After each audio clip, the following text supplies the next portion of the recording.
हम लोग अनुच्छेद 11 तक पढ़ चुके हैं, अनुच्छेद 12 हमें पढ़ना है और अनुच्छेद 12 के अंतर्गत राज्य की परिभाषा पढ़ना है हमें कि राज्य है क्या। ऐसा इसलिए किया गया, राज्य की परिभाषा इसलिए बताई गई क्योंकि कहा गया कि मौलिक अधिकार राज्य के विरुद्ध दिया गया, अर्थात कुछ ऐसे अधिकार व्यक्तियों को दिए गए हैं कि यदि उनका उल्लंघन राज्य के द्वारा किया जाता है तो व्यक्ति सुप्रीम कोर्ट या हाई कोर्ट जा सकता है। तो इसीलिए ये डिफाइन करना जरूरी हो गया कि है कौन राज्य।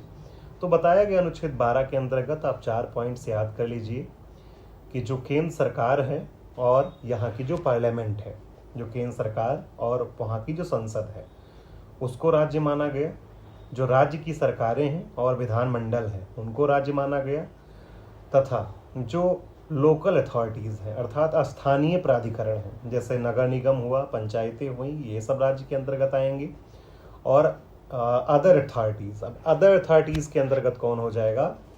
अदर अथॉरिटीज़ के अंतर्गत जैसे मान लीजिए कि जितनी भी सरकारी नियंत्रण में है कंपनियां, जितनी भी संस्थाएं सरकारी नियंत्रण में हैं या सरकार द्वारा वित्त पोषित हैं, उनको राज्य के अंतर्गत माना जाएगा। जैसे मान लीजिए ONGC हुआ, भेल हुआ, इंडियन रेलवे हुआ, तो ये सब किसके अंतर्गत आएंगे? ये सब आएंगे राज्य के अंतर्गत। तो आपको समझ में आया होगा कि